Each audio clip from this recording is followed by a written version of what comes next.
Hoje nós vamos refletir sobre um tema, a glorificação, a segunda carta de Paulo ao povo de Coríntios, no capítulo 2, versículo 14. A nossa reflexão foi tirada do livro O Mestre dos Mestres, de Miramês, Um Modo de Entender, do Hamed, e Palavras de Vida Eterna, de Chico e Emmanuel. E o nosso assunto, nosso versículo é: graças, porém, a Deus, que em Cristo sempre nos conduz em triunfo e por meio de nós manifesta em todo lugar a fragrância do seu conhecimento. Eu fui pesquisar. A figura usada aí por Paulo de uma parada triunfal era baseada no cortejo da Vitória Romana. Está na Bíblia das Mulheres, lá no rodapé. E ela nos conta que naquela época os prisioneiros inimigos eram forçados a marchar para recompensar o general conquistador. E Deus, através de Cristo, venceu seus inimigos. E Paulo, que anteriormente, quando Saulo era inimigo, ele então se torna cativo de Cristo, sendo conduzido em triunfo. Nesse desfile romano, quando acontecia isso, né, essa briga, essa guerra, né, e os inimigos os vencidos, né, eram obrigados a marchar, eles costumavam acender, a queimar o incenso. Por isso que Paulo compara esse aroma ao conhecimento do Cristo, difundido como uma fragrância por meio daqueles a quem Cristo conquistou. Pois é, essa segunda carta, o que Paulo gostaria, o que ele queria falar para o povo de Coríntios era acordar o entendimento deles de que quando internalizamos o Mestre Jesus, exalamos um perfume à nossa volta e tudo muda. A forma como você olha as coisas à sua volta, as suas experiências. Quando você internaliza Jesus, a sua forma de olhar é um olhar mais doce, mais compassivo com aqueles que estão à sua volta. O seu ouvir é um ouvir mais fraterno, mais sem críticas, sem julgamentos. As suas palavras são mais doces, mais meigas, mais acolhedoras. A sua postura é uma postura amorosa. Por isso, a sua volta exala esse perfume, o conhecimento, a internalização do Mestre. Muda tudo à sua volta. Talvez os problemas sejam os mesmos, mas a forma como você está diante daquela situação muda completamente. E é isso que Paulo quis dizer aos discípulos, este trechinho nesse versículo, e também ao povo de Coríntio. Ele diz que sempre nos leva ao triunfo. Paulo nos chama a atenção aos imensos recursos espirituais que aqueles cristãos novos receberam, exemplificados por Jesus, que estava cumprindo o propósito de Deus. E isso nos deixa esse ensinamento. Seguindo os passos de Jesus, nós nos despertaríamos a nossa consciência espiritual, fazendo que a nossa vida se torne mais amorosa, mais tranquila, mais harmoniosa.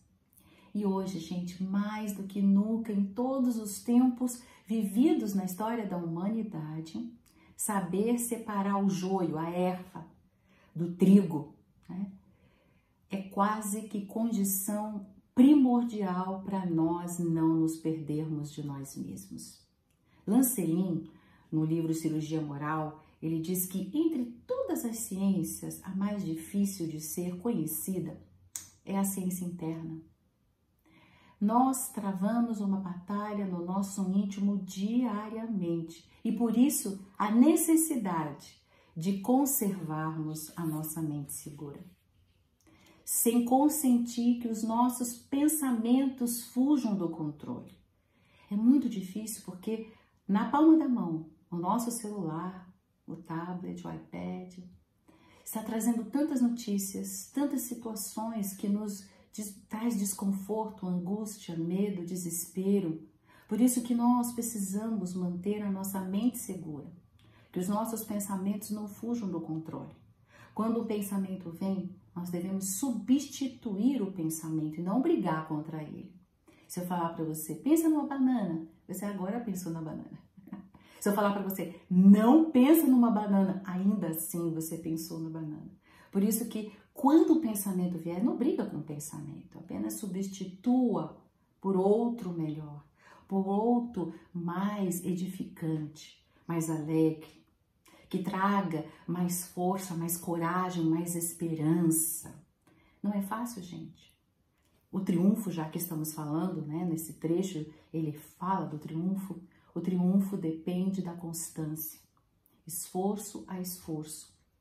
Voltando lá no passado, o mestre chamou os seus discípulos primeiramente para si, para que eles aprendessem com ele, onde Jesus experienciou, vivenciou, quase nunca escreveu. Ele mostrou com a própria vivência como nós poderíamos passar pelos momentos difíceis, seguindo, né, o propósito de Deus, servindo e glorificando a Deus. E aí ele enviou esses discípulos ao mundo. Eles batizaram, eles ensinaram, eles trabalharam, eles auxiliaram, principalmente no despertar de todos naquela época, deixando seu perfume impregnado a tal ponto, gente, que se espalhou através dos tempos até nós hoje aqui. E ele encerrou o seu período de tempo aqui na Terra, quando caminhava ainda vivo por entre nós, fisicamente falando, mas depois ele, ao entrar no plano espiritual, ele deixou a certeza que iria iniciar o seu nascimento em nossas mentes. E amigos, não pensem que não.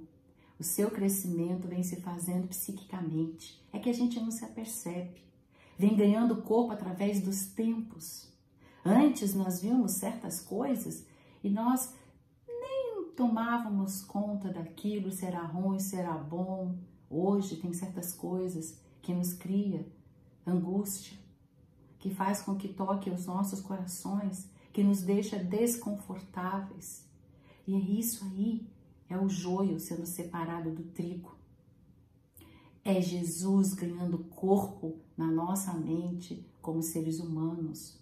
Não aceitamos mais as coisas como antigamente eram aceitas. Jesus vem ganhando corpo, crescendo psiquicamente na mente da humanidade. E hoje Jesus já se encontra na maioridade, dando-nos a capacidade de separar por nós mesmos o joio do trigo das nossas atitudes. Jesus, gente, é a medida de todas as coisas. Não importa se a gente acredite ou não acredite, já está entranhado esse perfume do seu conhecimento, do amar ao próximo como a si mesmo e amar a Deus acima de todas as coisas. O encargo de fazer novos discípulos em todas as nações não termina com a implantação do Evangelho, mas sim com a mudança interior. Se queremos transformar vidas, nós temos que transformar com a nossa própria existência, assim como o Mestre fez. Ele transformou com a própria vivência e a própria existência. E o Paulo? Paulo, após ter interiorizado o Mestre em si, de Saulo a Paulo, tal como uma metamorfose de uma lagarta em borboleta. A lagarta que vivia aí naquele mundinho pequenininho, meia dúzia assim de pedrinhas, uma pocinha, umas graminhas, umas flores. Para ela era o mundo inteiro dela. Mas quando ela se metamorfosia e transforma-se em borboleta e ganha asas e voa sobre o céu, observando que aquele mundinho era muito pequeno, que ela tinha paisagens muito mais lindas, que tudo era muito maior. Tudo mudou à sua volta. E assim Saulo se metamorfoseia em Paulo quando interioriza Jesus dentro de si. Ele mesmo concluiu, diz Paulo, não sou eu mais quem vive, mas é Jesus que vive em mim. De perseguidor, ele tornou-se cativo do amor de Jesus. Ele percebeu que tudo à sua volta mudou. O próprio Mestre nos ensinou: se teus olhos forem bons. E é isso, gente. Com esse aprendizado simples, Paulo, apesar de ter passado por situações dificílimas nas 3 viagens dele para transmitir o Evangelho de Jesus, ele achou alegria nas paisagens que desfilavam na sua existência. E às vezes, amigos, a alegria, ela precisa de olhos que a encontrem, de olhos que a criem e que a percebam nos cantinhos escondidos da nossa vida. Essa frase, esse entendimento está em José Carlos de Luca, no livro Feliz.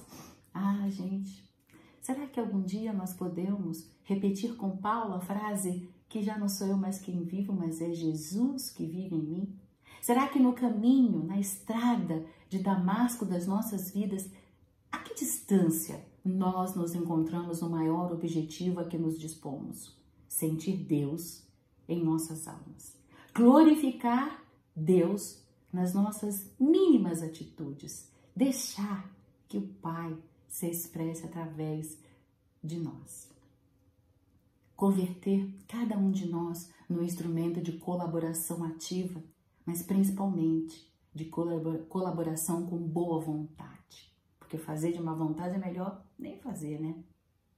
Diz Emmanuel, no livro Palavras de Vida Eterna, ele diz que a colaboração ativa é ajudando, amparando, consolando, instruindo, edificando e servindo sempre. Gente, é o trabalho que nos leva a exercitar o amor. Nos diz assim, Emmanuel através de Chico, o que dizemos apenas não mostra por fora, mas é o que nós fazemos é que nos revela por dentro. É isso aí. É o que nós fazemos é que talvez, se for edificando, nós estaremos glorificando o nosso Pai Celestial, fazendo jus ao imenso amor que Ele tem por nós. Mas, gente, não com os lábios, como diz Emmanuel, mas com as mãos. Passamos, todos nós, nesses últimos 2, 3 anos, por experiências que vêm despertando cada um de nós de um sono de acomodação. Paulo mesmo diz, desperta, ó tu que dormes. Trancados em casa por causa de um vírus, nós nos deparamos com instintos inferiores, talvez que nós não tenhamos antes analisado, porque a gente costumava vestir as máscaras para sair na rua, para ir para o nosso trabalho, para a nossa vida social, acreditando ilusoriamente que a gente já tinha adquirido tais virtudes, só porque a gente usava a polidez, a educação, a amabilidade, sempre com estranhos, né? Mas e aí? Fechados em casa, já sem máscaras. O que aconteceu? O confronto, a guerra. Nós expusemos as nossas fragilidades, as nossas tendências. Elas tiveram que ser revistas, analisadas e disciplinadas. Tivemos que aprender a estabelecer a paz do companheiro para que nós pudéssemos viver em paz. Sem nos apercebermos, nós nos colocamos no lugar dos outros, que antes nunca tínhamos feito. Aquela pessoa que auxilia a nossa casa, nós tivemos que lavar, passar, cozinhar, arrumar a casa. Aí vemos quanto difícil é. Quanto difícil é. Ensinar as crianças, porque estavam em aulas online e elas não conseguiam ficar quietas um minuto e nós tínhamos que colocar-se no lugar da professora. Tivemos que descobrir as dificuldades que aquelas crianças tinham que a gente tinha terceirizado e nem sabia. Reclamava que os professores não tinham habilidade, não é assim? Pois é. Em casa tivemos que dividir os afazeres. Agora é sua vez de trabalhar online, agora é minha vez. Percebe? Nós não percebemos, mas nós experienciamos o amor, a compreensão, o entendimento. Tivemos que promover a paz do outro para que nós pudéssemos viver em paz. Tivemos que tirar as máscaras. Pois é. Mas em quantos momentos colhemos frutos das sementes que nós plantamos no coração daqueles que dividem o lar conosco? Muitas vezes frutos amargos, uma palavra maldita, um olhar repreendor, que às vezes dilacera a pessoa, uma atitude desequilibrada, desordenada, cria situações complicadíssimas no relacionamento, não é mesmo? Colhemos frutos muitas vezes amargos. Pois é, fomos induzidos a cuidar do nosso jardim particular, porque a gente andava só preocupado em cuidar da floresta que estava lá fora. O mestre nos ensinou a usar o amor e nunca a violência. E quando eu me lembro disso, eu me lembro daqueles, outro dia eu vi um vídeo que mostrava leões e tigres que tiveram que ficar afastados do seu cuidador. Veja bem, eu não falei